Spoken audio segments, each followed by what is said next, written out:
স্বাগত দর্শক, ৭১ জার্নালে আপনাদের সাথে আছি আমি তানিয়া রহমান। সংবাদ পর্যালোচনা ভিত্তিক নিয়মিত এই অনুষ্ঠানে আমরা খবরের নানান বিষয় বিশ্লেষণ করি। পত্রপত্রিকা, টেলিভিশন, ডিজিটাল মিডিয়া ও নিউজ পোর্টালে যেসব খবর শিরোনাম হয়ে থাকে আমরা তা জানিয়ে দেই।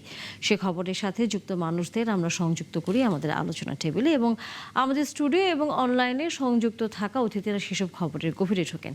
আজ আমাদের সাথে স্টুডিওতে আছেন বৈশাখী টেলিভিশনের head of news Ziaul Kabir Suman. অনেক ধন্যবাদ এবং স্বাগত ৭১ জার্নালে যুক্ত হয়েছেন। এবং একই সাথে আছেন মাননীয় সংসদ সদস্য কামরুজ্জামান রতন, আপনাকেও ধন্যবাদ এবং স্বাগত ৭১ জার্নালে।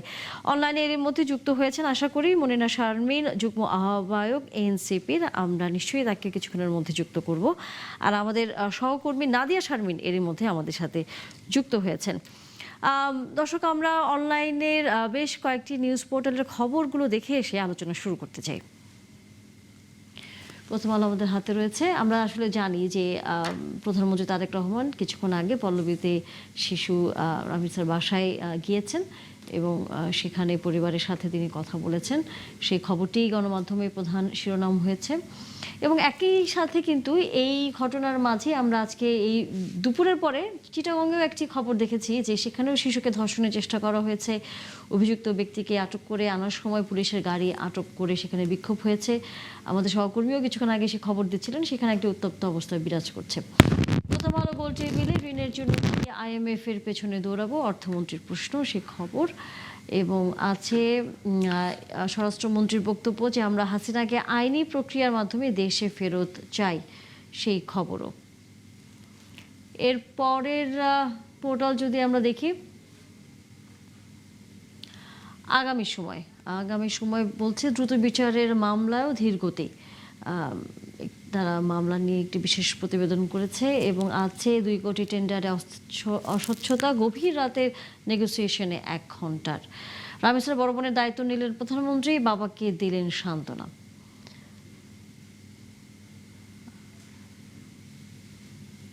আছে বাংলা ট্রিবিউন, তারা বলছে রামিসার খুনিতে দ্রুত বিচারের আশ্বাস প্রধানমন্ত্রীর। রামিসার বাসায় প্রধানমন্ত্রীর আগমনে জড়ো হয়েছেন এলাকাবাসী। শনিবার প্রাথমিক বিদ্যালয় খোলা না বন্ধ সে বিষয়ে খবর আছে। আমরা যদি একটু নিচের দিকে যাই, অন্যান্য খবরগুলো দেখি। সেটি হচ্ছে নির্বাচন ভবনে সেবা গ্রহীতাদের প্রবেশ সীমিত করতে যাচ্ছে ইসি, সেই খবর। সরকারের যে উদ্যোগে চাপে পড়তে পারে পোশাক খাত। এবং আন্তর্জাতিক খবরে আছে হরমুজ প্রণালী মুক্ত দেখতে চায় যুক্তরাষ্ট্র, ট্রাম্প বলেছেন। প্রধান নির্বাচন কমিশনারেরও একটি বক্তব্য আমরা আসলে গণমাধ্যমে সকাল থেকে দেখছিলাম, হয়তো এখন নানা ঘটনার কারণে সেটি একটু পিছনে পড়েছে। সেটি হচ্ছে স্থানীয় সরকার নির্বাচনে তিনি একটি মন্তব্য করেছেন যে রক্তহীনভাবে আসলে নির্বাচনটি করা যাবে কি না সেটি তার দৃষ্টিতে একটি বক্তব্য এসছে। তবে তিনি সুষ্ঠু নির্বাচন করতে চান, জাতীয় সংসদ নির্বাচনের মতোই। দর্শক, গণমাধ্যমে নানা খবরাখবর আমরা আসলে দেখছিলাম। আমরা রামিসার ঘটনার সর্বশেষ খবর আমরা জানবো। আমরা জানি যে মাননীয় প্রধানমন্ত্রী কিছুক্ষণ আগে রামিসার বাসায় উপস্থিত হয়েছেন এবং সেখানে তার বাবা মার সাথে পরিবারের অন্যদের সাথে কথা বলেছেন। আমাদের সহকর্মী নাদিয়া শারমিন আছেন আমাদের সাথে এই মুহূর্তে, আমরা তার কাছ থেকে সর্বশেষ খবর জানবো। তিনি সেখানে যুক্ত ছিলেন। নাদিয়া শারমিন, আশা করি আপনি কি আমাকে শুনতে পাচ্ছেন?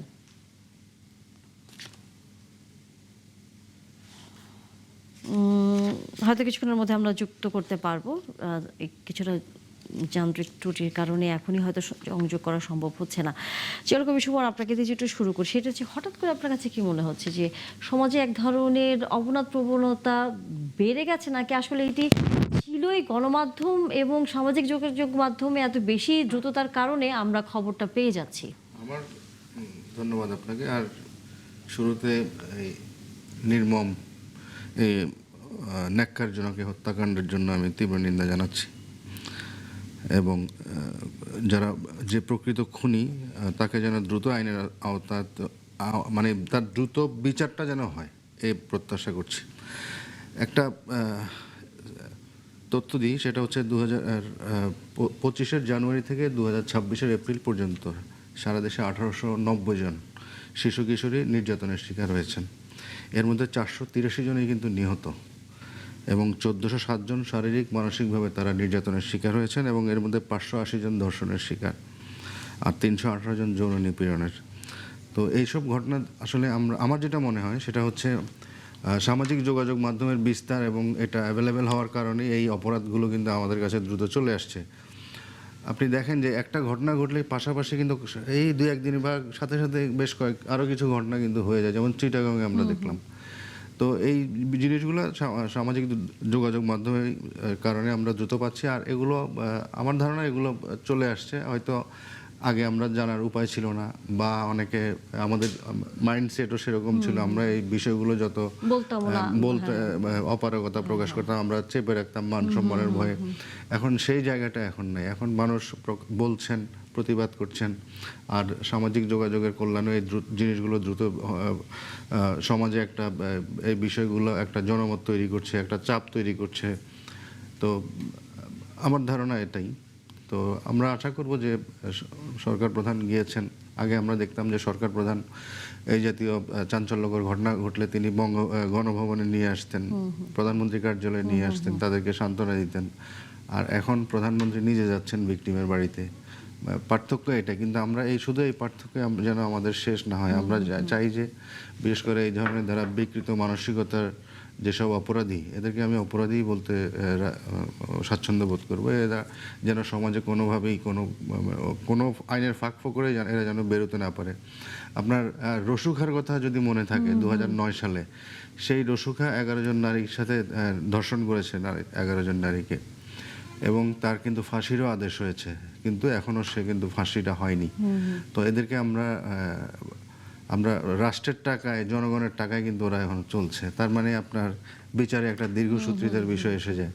তো আমরা চাই যে বিশেষ বছরের নিশ্চয়ই আসিয়ার কথা আপনার মনে আছে, সেটিও 1 বছর কিন্তু পেরিয়ে গেছে। হ্যাঁ, তো এই আমরা শুধু চাঞ্চল্য তৈরি করে যে বসে যাব বা সেই জায়গাটা আমরা চাই না। আমরা যে সরকার কার্যকর এবং দ্রুত ব্যবস্থা নিক, যাতে মানুষ আশ্বস্ত হয় যে না, বিচারের আছে, বিচার চলছে।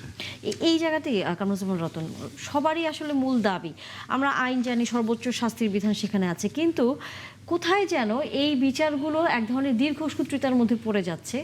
দ্রুত বিচারের জায়গাটার বাধাটি আপনার দৃষ্টিতে আসলে কোথায়, এবং সরকার এক্ষেত্রে আইনি কোনো প্রক্রিয়া নতুন করে নেবে কিনা বা কোনো সংশোধনী আনবে কিনা? আসলে যে ঘটনা নিয়ে আজকে আমরা এখানে আলোচনা করছি, এটা তো একটা বিকৃত রুচির, লজ্জাস্কর একটা নির্মমতার একটা যে শিকার, এবং এই শিকার এই সমাজটা একটা ঘটনা বা ঘটনার ধারাবাহিকতায় আর কিছু এরকম যদি ঘটনা আমরা শুনে আসছি। উনি যে আমাদের সুমন ভাই একটা পরিসংখ্যান দিলেন যে 883 জন এরকমভাবে নির্মমতার শিকার হয়ে কিন্তু মৃত্যুবরণ করেছে, এবং গত 1 বছরে নিয়ার অ্যাবাউট 1890 জনের যে কথাটি বললেন, এটা যদি সত্য হয় তাহলে এটা একটা সমাজের চিত্র। এটা যখন একটা সমাজে বা রাষ্ট্রে এই চিত্রটা পরিস্ফুট হয়, তো এক কথায় সেটা বলতে হবে একটা নৈতিক অবক্ষয়ের কারণে এটা হয়। তো এখন ঘটনা ঘটে যাওয়ার পরে সরকার ব্যবস্থা নেবে, বা এটা একটা গণতান্ত্রিক সরকার, তারেক রহমান ছুটে গিয়েছে যে উনি একটা অতিরিক্ত মানে একটা প্রধানমন্ত্রী বা রাষ্ট্রের যিনি সর্বময় কর্তা, উনি ছুটে গিয়েছেন, আগে হয়তো কাজগুলো ডেকে আনতেন। এটার মধ্যে কোনো ফারাক বা এটার মধ্যে কোনো তাৎপর্যতা আমি দেখব না। দেখব হলো যে প্রধানমন্ত্রী কতটুকু মানবিক এবং এটাকে গুরুত্ব দিলে, এবং সমাজের কোন রন্ধে এটা প্রবেশ করেছে, এটার প্রতিকারের মানসিকতা উনি কী স্টেপসটা নিলেন। গুরুত্বের দিক থেকে উনি গিয়েছেন, এটা ওনার মহানুভবতা এবং ওনার নৈতিক দায়িত্বের মধ্যে এটা পড়ে। বাট পাশাপাশি আমি বলতে চাই, আমার কাছে যেটা ব্যক্তিগতভাবে আমি যেটাকে খুব আমাকে টাচ করে, সেটা হলো এই আলোচনাটা আমি করছি, এবং সবচেয়ে বড় কথা ওর ক্লাসের যে ছাত্রীগুলো, তাদের ভবিষ্যৎটা কিভাবে আমি দেখব, তারা এটাকে এই বয়সে এটাকে কিভাবে আলোচনায় আনবে, ওদের জ্ঞানের মধ্যে এটার ইনসাইডে আপনি বুঝতেছেন। এই আলোচনাটা আমি আর আপনি করছি, এই অনাগত এই শিশু বাচ্চাদের কাছে এই জিনিসটা কীভাবে আলোচিত হয়, এবং এইটার সমাজে কতটুকু প্রভাব পড়ে। একটা নেশাখোর, ও তো বিকারগ্রস্ত মানুষ, ওর এটা করবে, হিতাহিত জ্ঞান থাকবে না, এটা কিন্তু এক জিনিস। কিন্তু যে ভিকটিমস হলো তার পরিবার এবং তার পরিবারের সহপাঠী, এবং ওভারঅল সারা বাংলাদেশে এই প্রজন্মের কাছে যে বার্তাটা যাবে, তারা এটাকে কিভাবে নেবে, এবং এইটার আবার কোনো প্রতিচ্ছবি তারা আবার পরবর্তীতে দেখলে এই বাচ্চাগুলো পরবর্তীতে বেড়ে ওঠার ক্ষেত্রে বা পরবর্তী প্রজন্মের কাছে এটা কি মেসেজটা যাবে এবং তারা কতটুকু নিজেকে প্রিপেয়ার্ড করে বা পরিবারের উপর যে একটা, কিন্তু আমি আমার ধরুন বাচ্চাদের কাছকে দিয়ে সে যদি ভিকটিমস হতো, আমি আমার বাচ্চাটাকে কোথায় পাঠাবো, ওইখানে নিরাপদ কিনা, সামগ্রিক চিন্তাটা কিন্তু একটা পরিবারের একজন গার্ডিয়ান হিসেবে আমার উপর চলে আসে। তো আমি এটাকে নিছক একটা ঘটনা মনে করে, একটা ঘটনা ঘটে এটা ব্যবস্থা হবে সরকার, এই ব্যাপারে আমার কোনো সন্দেহ নাই। কিন্তু আমি মনে করছি সমাজে, আমি একটা এলাকার প্রতিনিধিত্ব করি, বিশ্বাস করুন ড্রাগ এমন পরিমাণে চলে গেছে, একটা ড্রাগ যখন একটা মানুষ নেয় শরীরের ভিতর, তখন তার তো জ্ঞান থাকে না। জ্ঞান শূন্য মানুষটা কাকে খুন করবে বা সমাজে কোন জায়গায় সে এবিউজ করে সমাজটাকে কুলুষিত করবে, এটা কিন্তু কোনো পরিধি আমরা কিন্তু নির্ধারণ দিতে পারবো না।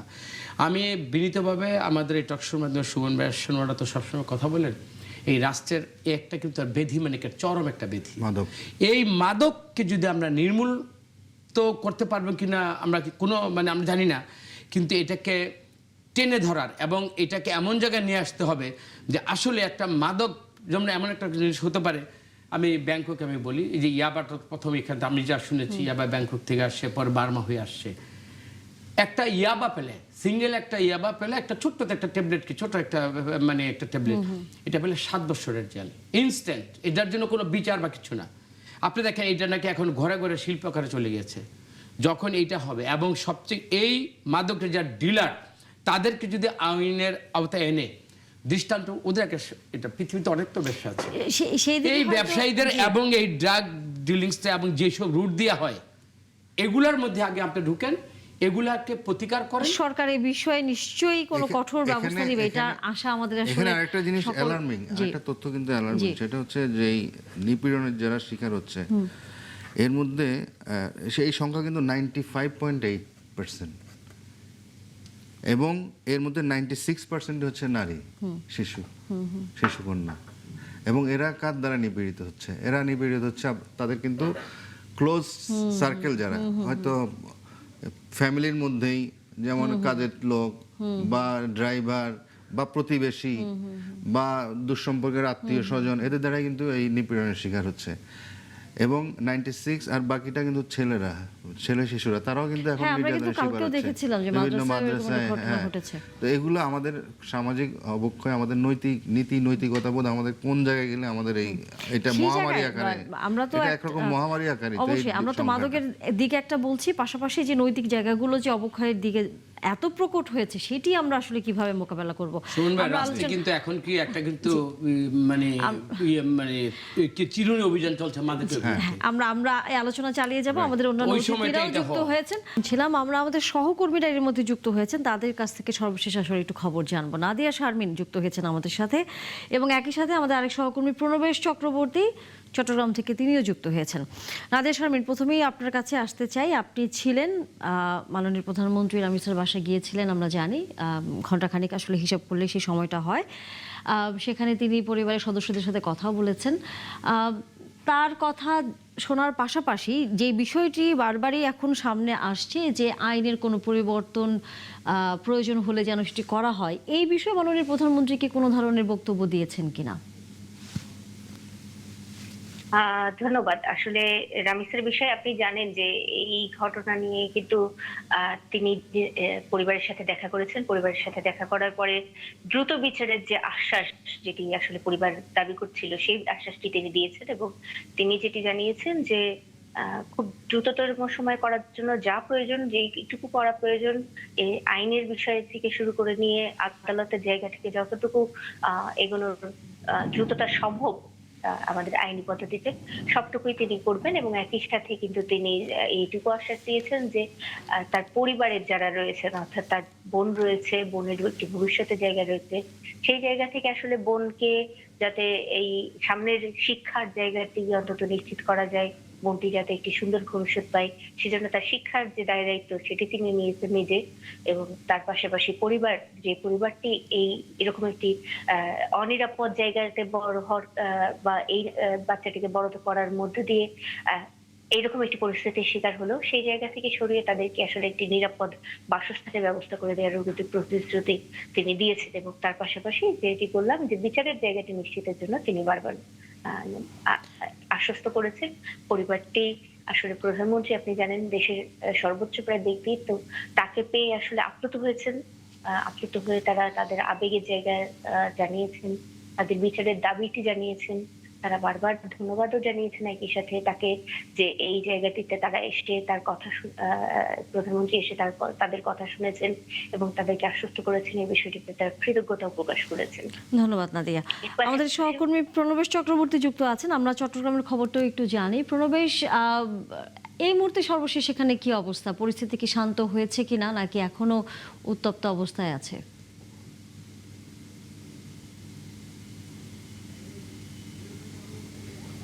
বাকলিয়ায় বিকেল 5টা থেকে যে উত্তেজনা পরিস্থিতি, অর্থাৎ ধর্ষককে জনতা তারা দাবি করছিল তাদের হাতে তুলে দেওয়া হোক, পরে পুলিশ নিজেদের জিম্মায় নিয়ে তাদের থানায় নিয়ে গেছে। কিন্তু এরপরে আসলে জনতা আরো উত্তেজিত হয়ে পড়ে। পরে তারা ঢাকা চট্টগ্রাম কক্সবাজার সড়কে অবরোধ করে এবং পুলিশের একটি গাড়ি তারা পুড়িয়ে দেয়। পরবর্তীতে পুলিশ তাদেরকে সরিয়ে দেওয়ার জন্য সাউন্ড গ্রেনেড এবং মুহুর্মুহু টিয়ার গ্যাস ছুড়ে। পরবর্তীতে উত্তেজিত জনতা তাদের পুলিশের প্রতি ইট পাটকেল নিক্ষেপ করে। এরকম দীর্ঘক্ষণ চলার পরে আসলে পুলিশ কিছুটা পিছু হটেছে, তারা সড়ক ছেড়ে দিয়েছে। তো আমরা কিছুক্ষণ আগেও দেখতে পেয়েছি অতিরিক্ত পুলিশ এখান থেকে পেছন থেকে সামনের দিকে যেতে। তবে আমরা যেখানে ছিলাম সেখানে প্রচুর ধাওয়া হয়েছে এবং অনেকগুলো গাড়িও ভাঙচুর হয়েছে। এখনো পর্যন্ত আসলে এই সড়কটির সামনে এখনো অবমুক্ত করা যায়নি। এখনো অনেক মানুষ, বিশেষ করে দূর দূরান্তের ছুটির দিন, তারা বাড়িতে ফিরে যাচ্ছে। এই অবস্থায় অনেকেই দুর্ভোগে পড়েছেন। গাড়িগুলো ফিরিয়ে দেওয়া হচ্ছে এবং সেগুলো এখন যেগুলো শহরের দিক থেকে যাচ্ছে সেগুলোকে শহরমুখী করা হয়েছে, আর বাইরে যেগুলো আছে সেগুলোকে দক্ষিণ চট্টগ্রামের দিকে ফিরিয়ে দেওয়া হয়েছে। তো অনেক মানুষ পায়ে হেঁটে কর্ণফুলী শাহ আমানত সড়ক তারা পার হচ্ছেন। অনেকেই নারী আছেন, বৃদ্ধ আছেন, তারা কিন্তু পথে হাঁটতে গিয়ে প্রচুর দুর্ভোগে আজকে পড়ছেন। ছুটির দিন উপলক্ষে তারা বাড়ি ফিরছিলেন, তাদের ভোগান্তির শেষ নেই এবং দফায় দফায় সংঘর্ষ হয়েছে পুলিশের সাথে। তো এখনো অনেক পুলিশকে আমরা দেখতে পেয়েছি তারা পিছু হটে তারা তাদের অবস্থান পরিবর্তন করতে আমরা দেখেছি। অন্যদিকে প্রচুর টিয়ার গ্যাস এবং সাউন্ড গ্রেনেড নিক্ষেপের ফলে অনেকেই, যেটা বাকলিয়ার মূল যে এলাকায় যেখানে অবরুদ্ধ ছিল দর্শনকারী, সেই এলাকাটাতে প্রচুর সাউন্ড গ্রেনেড মারা হয়েছে। দোকানপাট সব বন্ধ ছিল। আমরা দেখতে পেয়েছি মানুষের মধ্যে একটা শঙ্কা বিরাজ করছে কি হবে। আসলে একটা উত্তপ্ত পরিস্থিতি এবং একটা ভয়ের পরিস্থিতি সেখানে তৈরি হয়েছে। প্রণবেশ, আপনিও সাবধানে নিশ্চয়ই সংবাদ সংগ্রহ করবেন। আমরা পরবর্তীতে আবারও ফিরবো আপনার কাছ থেকে। ধন্যবাদ আপনাকে। আমাদের সহকর্মীরা আসলে সর্বশেষ দুটি ঘটনার আর কি সর্বশেষ তথ্য আমাদেরকে জানাচ্ছিলেন। আমাদের সাথে যুক্ত আছেন মনিনার শারমিন, যুগ্ম আহ্বায়ক এনসিপির। আশা করি তাকে আমরা সংযুক্ত করতে পেরেছি। ধন্যবাদ মনিনা শারমিন, যুক্ত হয়েছেন আপনি আমাদের সাথে এবং সময় দিয়েছেন ৭১ জার্নালে। আজকের দিনের আসলে ঘটনা কম বেশি আমরা সবাই জানি যে শিশুর যে নির্যাতনের ঘটনা দিনকে দিন বাড়ছে এবং রামিসার ঘটনাতে খুবই মর্মান্তিক। মাননীয় প্রধানমন্ত্রী কিছুক্ষণ আগে তার পরিবারের সাথে দেখা করেছেন। এরই মধ্যে চট্টগ্রামেও এক ধরনের এই ধর্ষণ চেষ্টার ঘটনায় উত্তপ্ত হয়ে উঠেছে। চট্টগ্রামের ঘটনা দিয়েই যদি আসলে আপনার কাছে জানতে চাই, এই যে সাধারণ মানুষের ভিতরে আইন না মানার প্রবণতাটা এখন মানে নিজের হাতে, কারণ ওখানে ঘটনাটা এরকম যে অভিযুক্তকে পুলিশের কাছ থেকে ছিনিয়ে নেওয়ার জন্য তারা এক ধরনের বিক্ষোভ করছে, পুলিশ সাথে তাদের যে ধাওয়া পাল্টা দেওয়ার ঘটনা ঘটেছে। এই যে সাধারণ মানুষের ভেতরে নিজের হাতে আইন তুলে নেওয়ার প্রবণতাটা চলে এসেছে, বা তারা বিশ্বাস রাখতে পারছে না যে আসলে পরিস্থিতি বিচারের দিকে যাবে কিনা। কারণ এর আগের অনেক ঘটনাগুলোতে আমরা দেখেছি সাজা হয়েছে, কিন্তু বিচারিক নানা কারণেই শাস্তি আসলে পুরোপুরি দেওয়া যায়নি অভিযুক্তদের। আপনার কাছে কি মনে হয়? অসংখ্য ধন্যবাদ। যারা দেখছেন তাদের শুভেচ্ছা এবং স্টুডিওতে উপস্থিত আমার সহ আলোচকদের শুভেচ্ছা। দেখেন, আপনি যেটা অ্যাড্রেস করেছেন সেটা খুবই রাইটলি অ্যাড্রেস করেছেন। সেটা হচ্ছে যে এই যে মানুষের যে মনস্তত্ত্ব, যে অপরাধীকে তারা আসলে ছাড়তে চাচ্ছে না, তাকে ঘেরাও করে, সে বাসা ঘেরাও করে এক ধরনের তারাই এই বিচারিক জায়গাটা, যেহেতু বিচার ব্যবস্থার উপর তাদের আসলে কোনো আস্থা নাই, তারা যেটা চায় যে আসলে আমাদের হাতে ছেড়ে দিন। এই কথাগুলো কিন্তু এই রামিসার ঘটনার পরেও কিন্তু এসছে যে এই বিচার তো আসলে যখন রামিসার বাবাই বলছেন যে বিচার যে প্রক্রিয়া তার উপরে আসলে আমাদের আস্থা নাই, কারণ আমরা আসলে কোনো দৃষ্টান্ত স্থাপনই করতে পারিনি, যেটা কিন্তু এই যে ক্রমান্বয়ে যেই ঘটনাগুলো বাড়ছে এটার জন্য অনেকখানি পরোক্ষভাবে দায়ী। আম, সেই কারণে দেখবেন যে এই রামিসার এই ঘটনার পরেই কিন্তু বারবার করে এই কথাটা এসছে যে অপরাধীদের আমাদের হাতে ছেড়ে দিন। এবং যখন আসলে রামিসার এই ধর্ষণ এবং হত্যাকাণ্ডের মানে বিচার আমরা দাবি করছি, এর এর মধ্যেই আবার আরেকটি এই ধরনের ঘটনা আমরা দেখলাম চট্টগ্রামে, সেটা অত্যন্ত দুঃখজনক।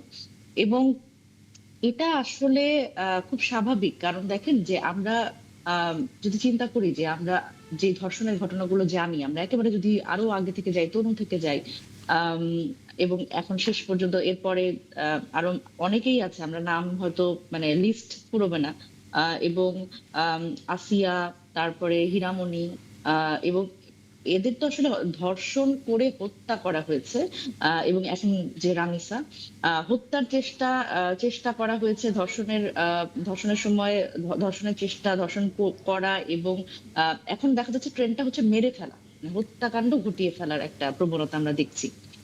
তো এই জায়গাতে আমরা যেটা খেয়াল করলাম যে এখন পর্যন্ত আমরা এই যেখানে দেখেন নামগুলা কিন্তু আমরা বলতে পারছি, কিন্তু আপনি একজন অপরাধীর নাম একটু খেয়াল করে তো পারবেন না।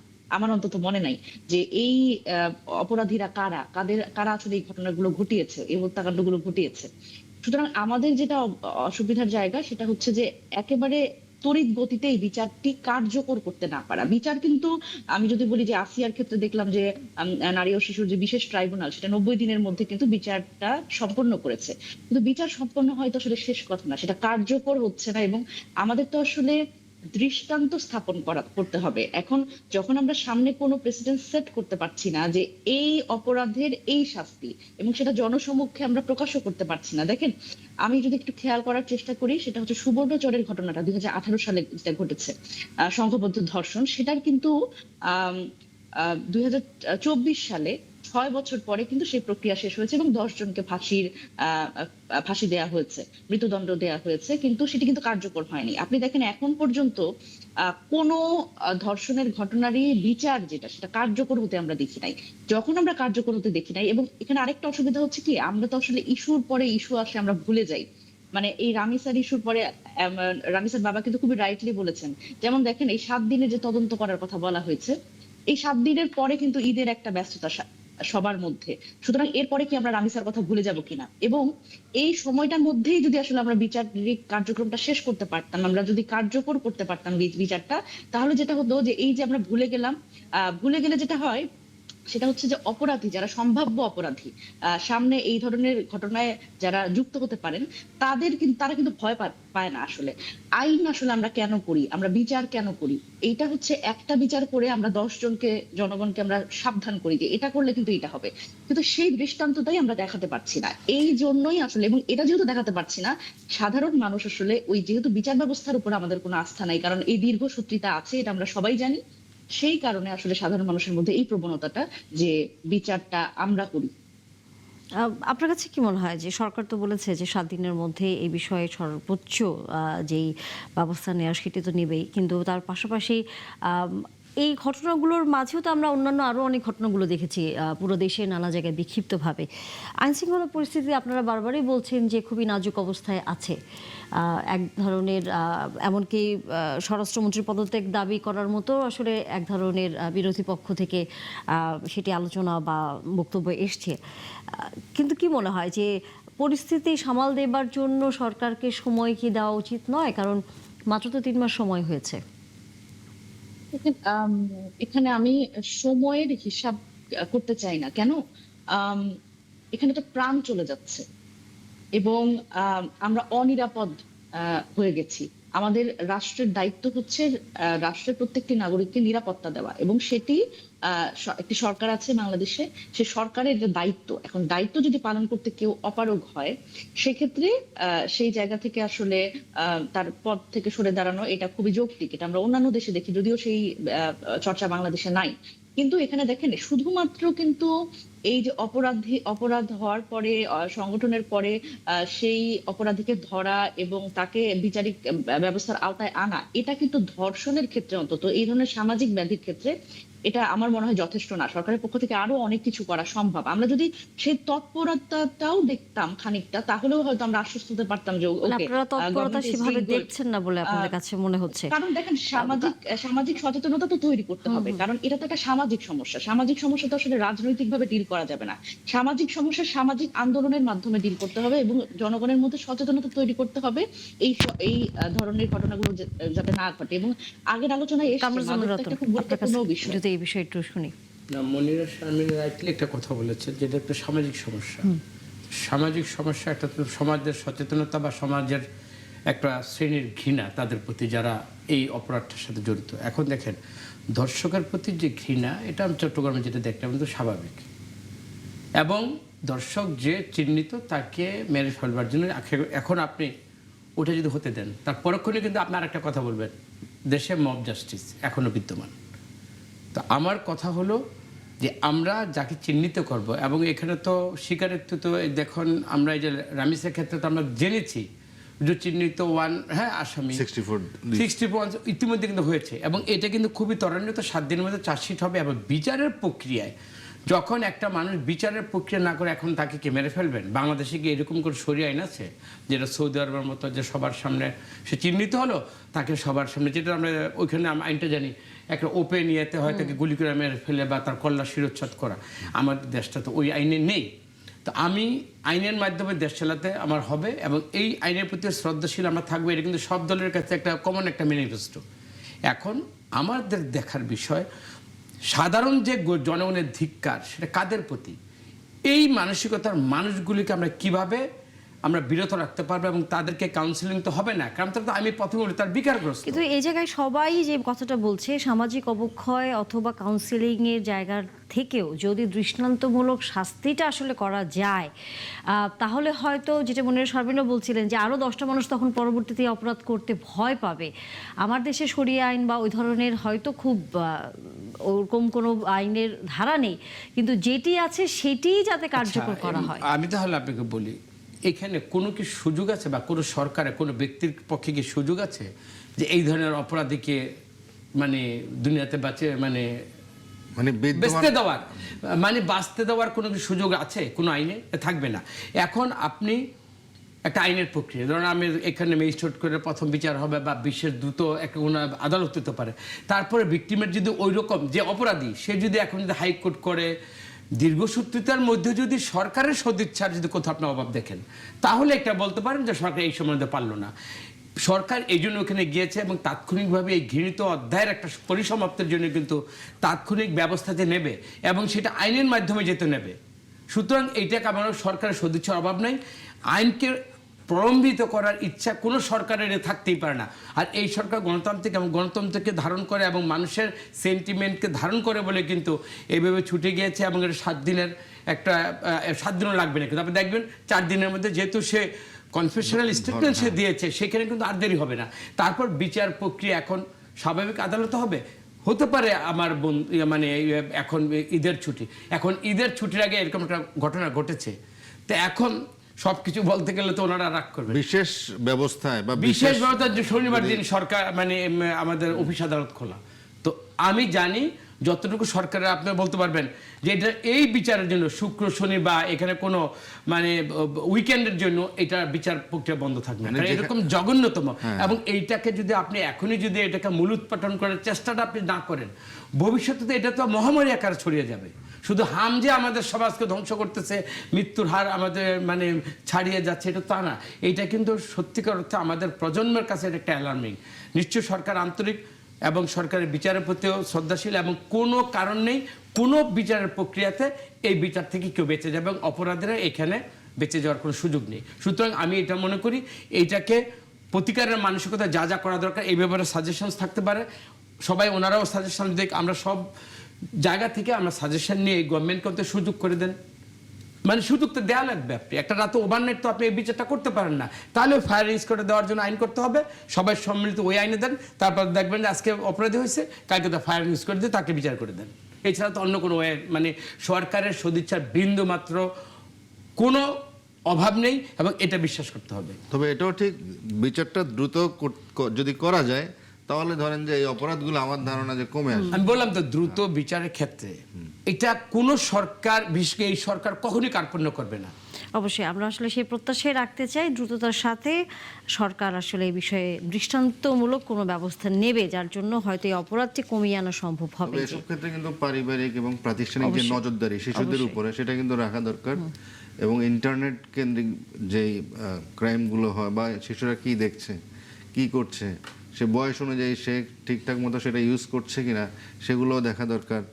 তারপরে কার সাথে মিশছে, তার বন্ধু বান্ধব কারা, বা তার কোনটার প্রতি ট্রেন্ড, এগুলো তো বাবা মা এগুলো ভালো জানে।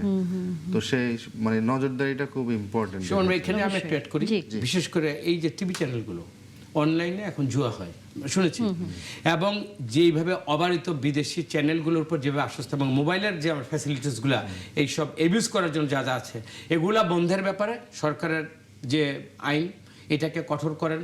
এবং সেখানে আমাদের যে আপনারা করবেন এটা না, আমাদের না, চাওয়া। আমি বলতেছি তো, আমি তো আমার মাধ্যমে আমি তো আমার সরকারকে বলছি, এবং এইখানে আমাদের তথ্য মন্ত্রণালয় তার ওনারও দায়িত্ব আছে, এইটাকে প্রবলভাবে এটাকে টেনে ধরা উচিত। আমি আপনাকে মানে এটা বলছি, এইটা এখন সমাজে একটা ক্রাইমগুলো কেন হচ্ছে, ওরা যেসব চ্যানেল আমি যা শুনেছি সেটাই আমি বলবো যে এইটা মানুষ হাতে কলমে তাদেরকে শেখানো হচ্ছে, এবং অনলাইনে জুয়া মানে এই একটা মোবাইল একটা মানুষকে, সমাজকে ধ্বংস করার জন্য মানে অনেক মানে যথেষ্ট। সুতরাং এইটাকে কিভাবে আমি কন্ট্রোল করতে পারবো, এবং এই সমস্ত চ্যানেলগুলোকে আমি কিভাবে এটাকে লক করে দিয়ে কিভাবে করবো, এই ব্যাপারে সরকারের একেবারে যত প্রযুক্তিগত যা যা করা দরকার এই ব্যাপারে সবচেয়ে বেশি সিরিয়াস হওয়া উচিত। অবশ্যই, নিশ্চয়ই আপনারা সেটা করবেন। এবং যে কথাটা আসলে জিয়াউল কবির সুমন বলেছেন যে পরিবারের শিক্ষাটা সবার আগে, পরিবার যদি একটু সচেতন হয় তার সন্তান কি করছে, সন্তানকে যদি অ্যাওয়ার করে যে কোনটা গুড টাচ কোনটা ব্যাড টাচ, এগুলো সম্পর্কে কিন্তু জানাতে অবশ্যই, হবে। বা সেগুলো সম্পর্কে আসলে পরিবারের সদস্যদেরও কিছুটা হয়তো ধারণা থাকা উচিত। আমরা এই আলোচনাটা একটু শেষ করতে চাই, হয়তো প্রয়োজনের কারণেই আমাদের রাজনৈতিক আলোচনায় ঢুকতে হবে। আমরা একটু রাজনীতির খবর নিয়ে আলোচনা করতে চাই, সেটি হচ্ছে আমরা স্থানীয় সরকার নির্বাচনের একটি কথা শুনতে পাচ্ছি, সরকারের পক্ষ থেকে বলা হচ্ছে যে নভেম্বর ডিসেম্বরের মধ্যে যেসব মেয়াদ উত্তীর্ণ স্থানীয় সরকারের যে জায়গাগুলো রয়েছে সেইখানে তারা নির্বাচন করবার জন্য এক ধরনের কথাও আমরা শুনেছি স্থানীয় সরকার মন্ত্রীর পক্ষ থেকে। জিয়াউল কবির সুমন, আপনার কাছে কি মনে হয় যে সিসি আবার এর মধ্যে বলেছেন যে সুষ্ঠু নির্বাচন করেছে সংসদ সদস্যের, কিন্তু স্থানীয় নির্বাচনটি খুব সুষ্ঠু যে হবে এটি উনি এখন থেকেই মনে করছেন যে হ্যাঁ গ্যারান্টি দিতে পারছেন না, রক্তহীন হবে এটি উনি মনে করছেন না। এটা অতীতের ঘটনার কারণেই সবার মনে এক ধরনের ভয় থাকে। না আমরা তো দেওয়ার কারণ দেখেছি হচ্ছে 2016 সালে 236 জন মারা গেছে সারা দেশে, আর 21 সালে 116 জন, আর আপনার 4581টা ইউনিয়ন, 495টা উপজেলা, তারপরে হচ্ছে আপনার 61টা জেলা পরিষদ, 13টা সিটি কর্পোরেশন, 330টা পৌরসভা, এগুলো কিন্তু অনেক বিশাল একটা কর্মযজ্ঞ।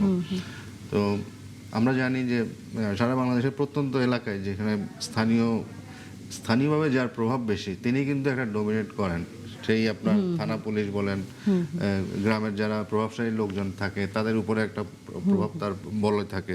তো সেসব জায়গায় কিন্তু অনেক সময় আইন শৃঙ্খলা বা অন্যান্য বিষয় এগুলো অন্য কিছু মানে বিরোধী পক্ষে আমার পাওয়ার আছে আমি সেটা ইউজ করবো, সে বা যারা আইন শৃঙ্খলা বাহিনী যারা আছেন তারা কিন্তু মানে আন্ডারগ্রাউন্ডে কিন্তু আমাকে কিন্তু তারা সাপোর্ট করবেন।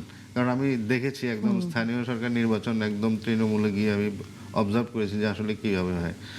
আর যার পাওয়ার থাকবে উনি সিল টিল মেরে নিয়ে যান, এগুলোই আমাদের প্র্যাকটিস। তো সেই হিসাবে সিইসি যেটা বলছেন এটা আসলেই চ্যালেঞ্জ, কারণ জাতীয় পর্যায়ে সেখানে সেটা এক ধরনের হয়, আর স্থানীয় সরকার সেখানে পেশি শক্তির একটা ইয়ে থাকবে, দলীয় একটা প্রভাব থাকবে, সব কিছু ফ্যাক্টর এখানে কাজ করে। তো যার ফলে সেখানে কিছু যে হবে না এটা আমি নিশ্চিত করে বলতে পারছি না, সেটা মাথায় নিয়েই কাজ করতে হবে। মাথায় নিয়ে কাজ করতে হবে। ময়না শারমিন, আপনারা তো স্থানীয় সরকার নির্বাচনে অংশ নেওয়ার প্রস্তুতি নিচ্ছেন, কম বেশি হয়তো আপনাদের ভেতরেও সেটি নিয়ে আলোচনা হচ্ছে।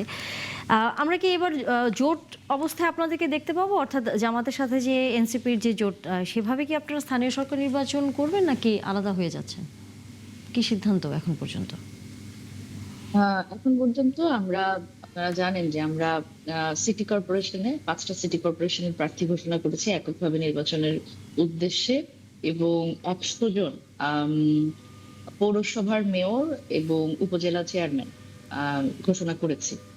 তো এখন পর্যন্ত তো আমাদের প্রস্তুতি এককভাবে, এবং আমরা এই প্রস্তুতি আরো আম, যদি একদম আমি যদি বলি ইমিডিয়েট আফটার ইলেকশন আমরা এটা শুরু করেছি এই প্রস্তুতিটা। এবং এলাকায় যারা আসলে একটু প্রভাবশালী বলতে আম, মানুষের কাছে আসলে গ্রহণযোগ্যতা আছে সাধারণ মানুষের কাছে, দেখা যায় যে অনেকেই আম, অন্য কোনো রাজনৈতিক দলে হয়তো ছিলেন, কিন্তু সেই রাজনৈতিক দলে হয়তো তিনি আর রাজনীতি করতে চান না।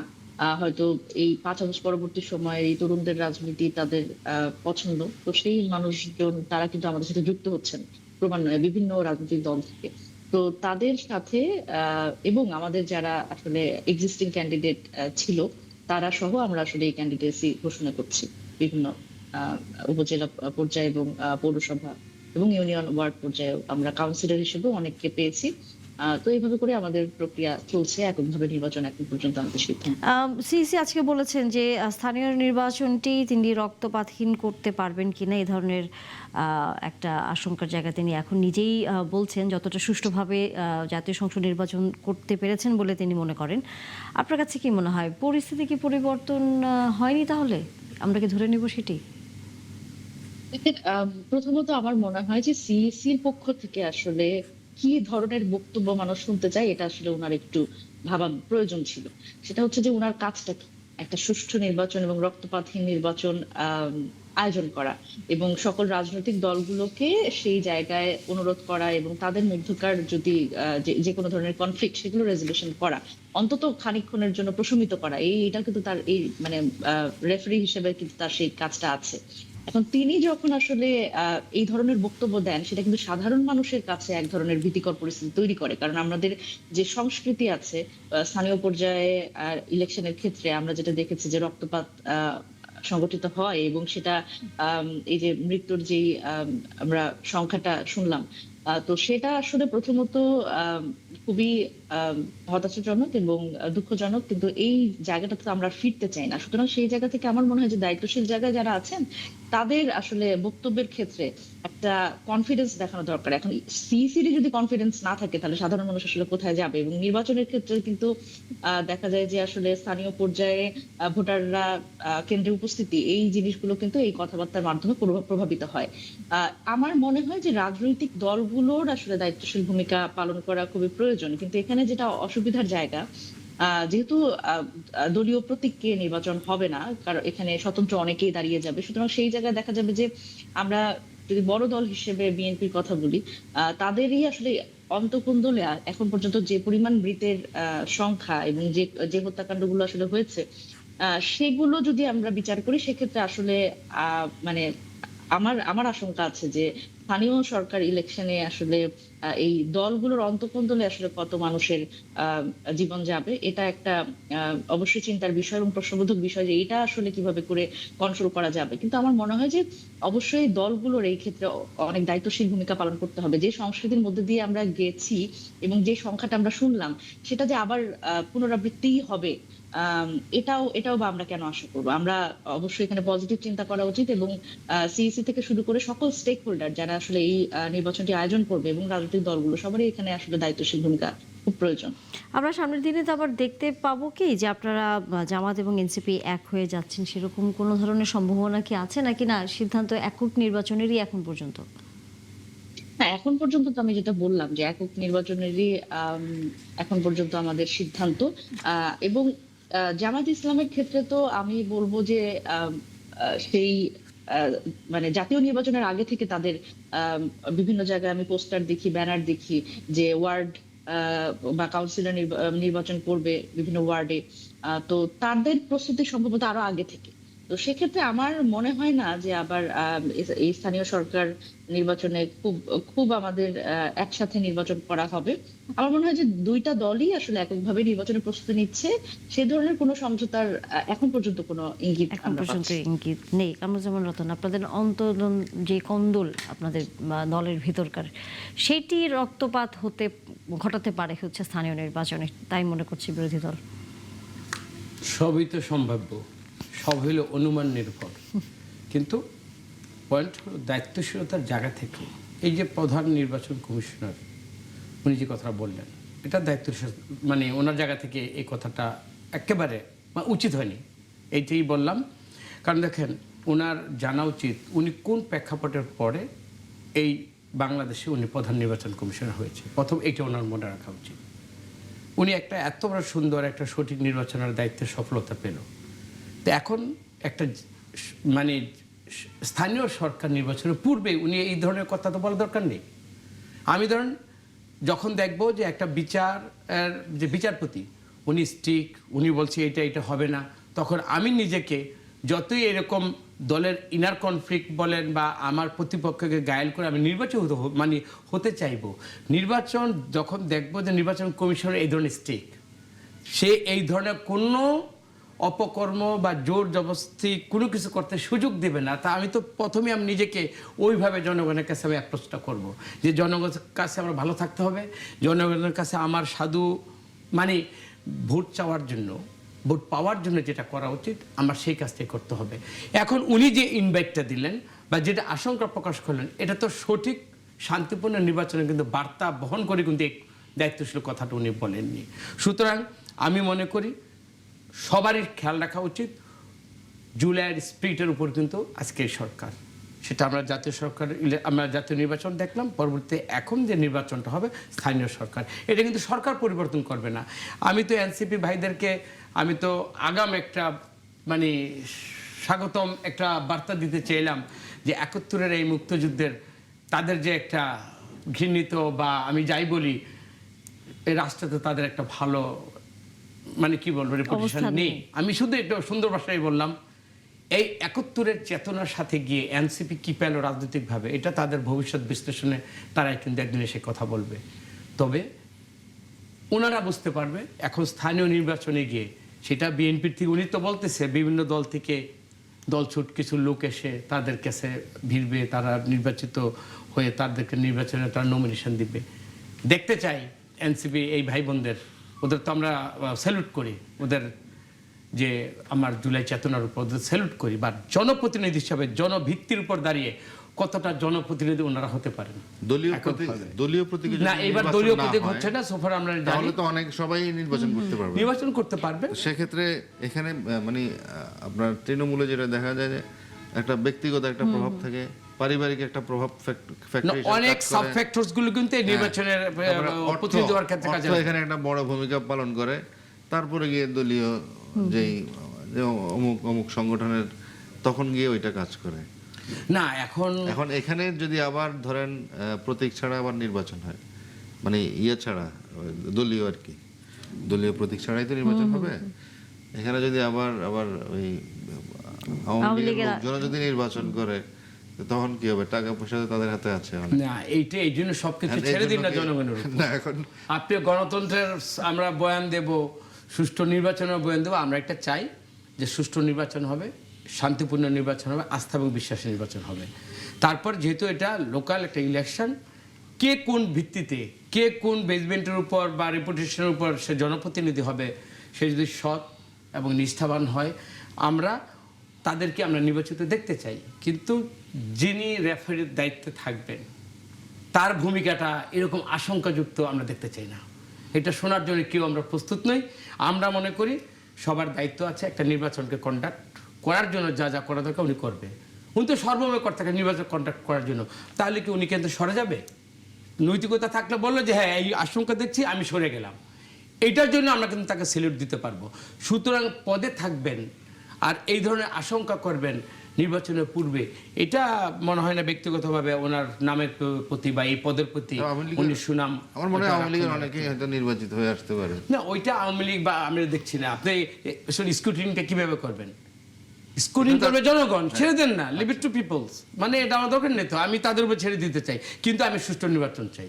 এনসিপির ভাই বোনরা স্থানীয় প্রতিনিধি হিসাবে গ্রাসরুট মানে লেভেল থেকে আসুক, ওনারা এককভাবে নির্বাচন করলে জনগণের কাছে ওনাদের অ্যাপ্রোচিংটা কীরকম, এবং আসলে নির্বাচনের ভিড়টা, যেমন পার্লামেন্ট আপনার 6টা সিটে আসছে, এককভাবে আসতো কয়টা আসতো আমি তো বলতে চাই না, আমরা তো এটা বলতে চাই না। তবে এইটা ওনারা যে একটা চ্যালেঞ্জ নিয়েছেন, এই জন্য ওনাদেরকে আগাম আমি একটা স্যালুট জানাই। তাদের শক্তিমত্তা তারা হ্যাঁ, একটা NCP মানে তারা ওনারা judge দেখুক করুক। যে আসলে এখন ওনারা জনগণের কোন অর্থাৎ জায়গায় তাহলে ওনারা আমরা অনেকটা দাঁড়িয়েছেন। এভাবে ধরতেই পারি যে বিএনপির প্রার্থীদের সাথে যদিও প্রতীকে না, কিন্তু যারা দাঁড়াবেন তাদের সাথে এনসিপি প্রার্থীদের এক ধরনের লড়াই হবে, এটা আমরা অনেকটা বলতেই পারি।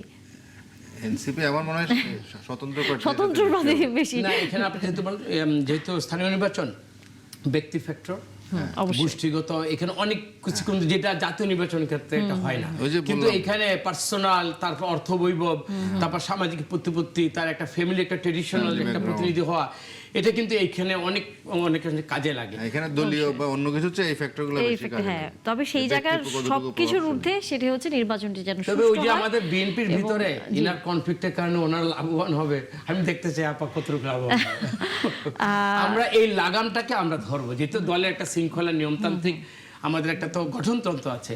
এইখানে আমার দলের বাইরে প্রতীক না হোক, নিশ্চয় আমার একটা সিস্টেম বা একটা আমাদের নীতিমালা আমাদের সরকার বা আমার এই জাতীয় দল করে দিবে, আমার তারেক রহমান প্রধানমন্ত্রী করে দিবেন।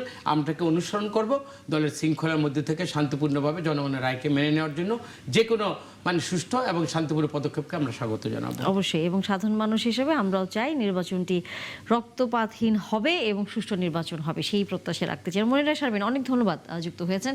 আগামীতে আবারও রাজনীতির অন্য বিষয় নিয়ে আপনার সাথে আলোচনা হবে। দেশের বাইরে নানা খবরের এখন আলোচনার বাদ দিয়ে আমরা একটু যুদ্ধের আলোচনা করতে চাই, যে যুদ্ধে এর মধ্যে সারা বিশ্বের নানা দেশে নানা ধরনের সমস্যা তৈরি করেছে, বিশেষ করে জ্বালানির যে সংকট এবং অস্থিরতা তৈরি হয়েছে সেই খবর। সেটি হচ্ছে ইরান যুদ্ধ চলছে, যদিও আমরা জানি যে বিরতি চলছে, তবে আলোচনা চলছে। এরই মধ্যে পুতিনের সাথে আমরা জানি হচ্ছে শি জিনপিং আলোচনা করেছেন, তার আগে ট্রাম্পের সাথে শি জিনপিংয়ের আলোচনা হয়েছে। একটি হয়তো বক্তব্য এবং একটি হয়তো সেখানে আলোচনার বিষয় ছিল যে ইরান যুদ্ধের আসলে পরিণতি কি হবে, বিশ্ব মোড়লরা সর্বশেষ কি সিদ্ধান্ত নিতে যাচ্ছে এবং ইরানও তা মেনে নেবে কিনা। সেই আলোচনাগুলো কোন দিকে যাচ্ছে সেটি নিয়ে আলোচনা করতে চাই আমরা, কারণ কোনোভাবেই এই যুদ্ধ এখনই শেষ হয়ে যাচ্ছে এটা বলার কোনো সুযোগ নেই, কারণ ট্রাম্প আবারও বলছে যে সামনে তারা নতুন করে আরও হচ্ছে হামলার পরিকল্পনা করছে। অধ্যাপক ডক্টর আক্কাস আহমেদ যুক্ত হয়েছেন আমাদের সাথে, রাজনৈতিক এবং আন্তর্জাতিক সম্পর্ক বিশ্লেষক। অনেক ধন্যবাদ অধ্যাপক ডক্টর আক্কাস আহমেদ, যুক্ত হয়েছেন আপনি। পুতিন এবং শি জিনপিং এর বৈঠক আমরা জানি শেষ হলো, এর আগে ট্রাম্পের সাথে শি জিনপিং এর বৈঠক হলো, কিন্তু সেখানে তেমন কোনো ফয়সলা হয়নি, আলোচনাও খুব একটা এগোয়নি। আপনার কাছে কি মনে হয়, এই আলোচনা থেকে কি কোনো ধরনের সিদ্ধান্ত বা নতুন কোনো ধরনের দিক নির্দেশনা আসতে পারে এই যুদ্ধকে ঘিরে? ধন্যবাদ একাত্তর টেলিভিশনের দর্শক শ্রোতা, এবং আপনাকেও ধন্যবাদ জানাচ্ছি আমাকে সুযোগ করে দেওয়ার জন্য। আসলে এটা হচ্ছে যে একটা গ্লোবাল ওয়ার, একটা বৈশ্বিক যুদ্ধ। এই অর্থে বৈশ্বিক যুদ্ধ যে এই যুদ্ধের সাথে আপনি দেখবেন যে শুধু মার্কিন যুক্তরাষ্ট্র এবং ইরানের যুদ্ধ না, এটা হচ্ছে যে এটার সাথে আপনার চীনের একটি সম্পৃক্ততা আছে, রাশিয়ার একটি সম্পৃক্ততা আছে। কারণ হচ্ছে যে ইরানের যে খনিজ সম্পদ সেটার কিন্তু বেনিফিশিয়ারি কিন্তু চায়না, এবং এখানে চায়নার একটি বৃহৎ স্বার্থ রয়েছে, বিশেষ করে ভূরাজনৈতিক এবং অর্থনৈতিক স্বার্থ। পাশাপাশি এখানে আরেকটা বিষয় জড়িত, সেটা হচ্ছে কি আমরা দেখছি যে মার্কিন যুক্তরাষ্ট্র অলরেডি কিন্তু রাশিয়ার সাথে একটি যুদ্ধে লিপ্ত রয়েছে। সেটা হচ্ছে কি ইউক্রেনে মার্কিন যুক্তরাষ্ট্রের একটি প্রক্সি যুদ্ধ রয়েছে। সেই সূত্রের যদি বলি, তাহলে সেখানে মার্কিন যুক্তরাষ্ট্রকে দুর্বল করা, তার প্রক্সি ইউক্রেনকে দুর্বল করা, সেই অর্থে ইরানের সাথে রাশিয়ার একটি সম্পৃক্ততা আছে। এবং রাশিয়া এটা দৃঢ়ভাবে চাই যে মার্কিন যুক্তরাষ্ট্রের এখানে পরাজয় ঘটুক, এবং ইরানও চায়নাও চাই যে এখানে মার্কিন যুক্তরাষ্ট্রের পতন ঘটুক। এবং সত্যিকার অর্থে কিন্তু মার্কিন যুক্তরাষ্ট্রের পতন ঘটেছে এবং ঘটবে, নিশ্চিতভাবে ঘটবে। তবে এখানে যে বিষয়টি আপনি জানতে চেয়েছেন সেটা হচ্ছে কি, বর্তমান যে মার্কিন যুক্তরাষ্ট্রের প্রেসিডেন্ট ডোনাল্ড ট্রাম্প যে সাম্প্রতিক সময়ে যে চীন সফর করেছেন, এবং চীনের যে একটি যে বর্তমান সময়ে সবচেয়ে বেশি দ্রুত বর্ধনশীল একটি অর্থনীতি, বিশেষ করে তার রাজনৈতিক প্রভাব, ভূরাজনীতি, অর্থনীতি এবং ইকোনমিক করিডোর, তার বেল্ট অ্যান্ড রুট ইনিশিয়েটিভ, এবং তার যে বিভিন্ন সেন্ট্রাল এশিয়া, ইউরেশিয়া এবং দক্ষিণ এশিয়া, দক্ষিণ পূর্ব এশিয়ার এবং রাশিয়ার সাথে যার যে অর্থনৈতিক সংযোগ এবং যোগাযোগ এবং যে কূটনীতি এবং বাণিজ্য, সেই অর্থে চীন একটি বৈশ্বিক শক্তি হিসেবে আবির্ভূত হয়েছে। সেটাকে ঠেকাতে গিয়ে, সেটাকে কন্টেইন করতে গিয়ে মার্কিন যুক্তরাষ্ট্র ইরানকে দিয়েই কিন্তু সেটা শুরু করেছে। সেটা কিভাবে? ইরান যদি পরাস্ত হয়, ইরানের তেল সম্পদ যদি মার্কিন যুক্তরাষ্ট্রের হাতে চলে আসে, তখন কিন্তু ইরানের যে গ্যাস এবং তেল, সেটা কিন্তু মার্কিন যুক্তরাষ্ট্রেরই চীনের কাছে বিক্রি করবে। সেটা কিন্তু চীনের কাছে গ্রহণযোগ্য না। কিংবা আপনি যদি চিন্তা করেন যে ইরান হচ্ছে যে রাশিয়ান হেমিস্ফিয়ারের মধ্যে, কারণ হচ্ছে যে কি আপনি কাস্পিয়ান সাগরের উপরে কিন্তু রাশিয়া এবং ইরানের মধ্যে কিন্তু বর্ডার আছে এবং দ্বিপাক্ষিক যোগাযোগ আছে, বাণিজ্য এবং আমদানি রপ্তানি ক্ষেত্রে তাদের সাথে ভালো একটি সম্পর্ক আছে। সেটা রাশিয়াও ভালোভাবে নিচ্ছে না। সে অর্থে মার্কিন যুক্তরাষ্ট্র এই যুদ্ধে চীন, রাশিয়া এবং ইরানের সাথে যে ট্রায়াঙ্গুলার যে ত্রিপক্ষীয় যে সম্পর্ক এবং তাদের মধ্যে যে একটি বন্ধন, সামরিক, অর্থনৈতিক এবং কূটনৈতিক বন্ধন, সেটাতে মার্কিন যুক্তরাষ্ট্র পেরে উঠছে না। সেজন্য মার্কিন যুক্তরাষ্ট্র একটি কূটনৈতিক প্রচেষ্টার অংশ হিসেবে সাম্প্রতিক সময়ে চীন সফর করেছে এবং চীনের প্রেসিডেন্ট শি জিনপিংকে মার্কিন যুক্তরাষ্ট্রের তার বলয়ের মধ্যে নিয়ে আসার জন্য একটি চেষ্টা করছে। কিন্তু চীন তো একটি পরিপক্ক রাষ্ট্র এবং সেটা ওনারা বুঝতে পেরেছেন যে এটা মার্কিন যুক্তরাষ্ট্রের কি ধরনের একটি কূটকৌশল, যে চীন যদি মার্কিন যুক্তরাষ্ট্রের এই পাতানো ফাঁদে যদি পা দেয়, তাহলে চীনের যে ক্রমবর্ধমান অর্থনীতি কিংবা তার যে সেটিকে এক ধরনের চাপে ফেলা বা আটকানোর একটি প্রক্রিয়া হয়তো মার্কিন যুক্তরাষ্ট্রের হাতে আসবে অস্ত্র হিসেবে। চিরকবি সুমন, কিন্তু আমরা যখন দেখলাম যে মার্কিন যুক্তরাষ্ট্রের সাথে চীনের আলোচনাটি বলা হচ্ছিল রুটিন ওয়ার্ক, কিন্তু সবারই আগ্রহ ছিল সারা বিশ্বে, যেহেতু ইরান ইস্যু সেখানে আলোচনা হতে পারে, এবং এমনকি দেখাও গেছে যে চীনের পক্ষ থেকে মার্কিন প্রেসিডেন্টকে যে এই ধরনের বা তার সফর সঙ্গীদের উপহার দেওয়া হয়েছে সেটিও তারা ফেলে রেখে এসছে। অর্থাৎ এক ধরনের বেশ রাগ ক্ষোভ বলা যায়, আলোচনা খুব একটা অবিশ্বাস সেটি আছে। কারণ এই যে আমাদের একজন অতিথি বললেন যে চীনের যে ক্রমবর্ধমান যে অর্থনীতি, সেটি আসলে যদি মার্কিন যুক্তরাষ্ট্র কন্ট্রোল করতে পারে তাহলে তার জন্য অনেক লাভবান হবে। সেই জায়গায় আমরা সামনের দিনগুলোতে কি দেখছি যে যদি এই ধরনের বড় মোড়লদের নিজেদের ভিতরে সমঝোতা না হয়, যুদ্ধটি যদি আবার শুরু হয়, আমরা তো ক্ষুদ্র দেশ হিসেবে আমরা জ্বালানি সংকটের আগে পড়েছি এবং অর্থনৈতিক, কারণ মিডল ইস্টেও বিভিন্ন দেশে হামলা হয়েছে, আমাদের সেখানে রেমিটেন্স যোদ্ধারাও আছেন। আমাদের আসলে কি কি বিকল্প ব্যবস্থা এর মধ্যে নেওয়া উচিত, কোন কোন খাতে আপনার মনে হয়? আমাদের বিকল্প ব্যবস্থা হচ্ছে আমাদের জ্বালানিটা এনশিওর করে রাখতে হবে অন্তত 3 মাস 4 মাস, মানে কন্টিনিউয়াস এটা মনিটরিং এর মধ্যে রেখে আমাদের কোথায় কি ঘাটতি আছে, কোনটা আমাদের কতটুকু দরকার, এগুলো অ্যানালাইসিস করে এগুলো কন্টিনিউয়াস, মানে জ্বালানির ক্ষেত্রে যে নিরাপত্তাটা, এটা যেন আমাদের নিশ্চিত করতে হবে প্রথমত।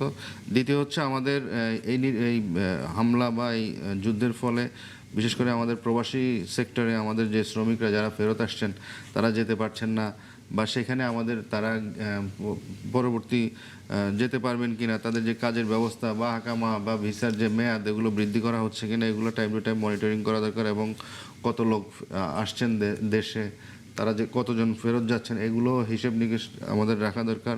তারপরে আমাদের অল্টারনেটিভ আরও কোথায় কোথায় আমাদের এই শ্রমিকদের পাঠানো যায়, কারণ রেমিটেন্সটা আমাদের একটা বড় বিশাল ইনকাম, সেই জায়গাটাতে আমাদের যদি আমরা রেমিটেন্স কমে যায় তাহলে অবশ্যই বাংলাদেশের অর্থনীতি এটাকে বিরাট ক্ষতির মুখে পড়বে। সেই দিকটা এর মধ্যে তো নিশ্চয়ই আপনিও খবর দেখেছেন যে গার্মেন্টস সেক্টরে এক ধরনের চাপ তৈরি হয়েছে। গার্মেন্টস সেক্টরে আপনার ইভেন যুক্তরাষ্ট্রেও আমাদের রপ্তানি অনেক কমে গেছে। তো সবকিছু মিলে আমাদের বিশেষ করে এই রেমিটেন্স, গার্মেন্টস, আমাদের প্রবাসীদের নতুন নতুন স্কোপ, এই সব কিছুর দিকে আমাদের নজর দিয়ে আমাদের সামনের দিকে এগিয়ে যেতে হবে। আমাদের কোনো একটাকেও আমাদের মানে ছোট করে বা খাটো করে দেখার কোনো সুযোগ নেই, কারণ আলটিমেটলি যদি দীর্ঘমেয়াদী যুদ্ধটা চলে তাহলে এটার লং টার্মে এটার ক্ষতিগ্রস্ত বাংলাদেশের মতো দেশগুলো কিন্তু হবে।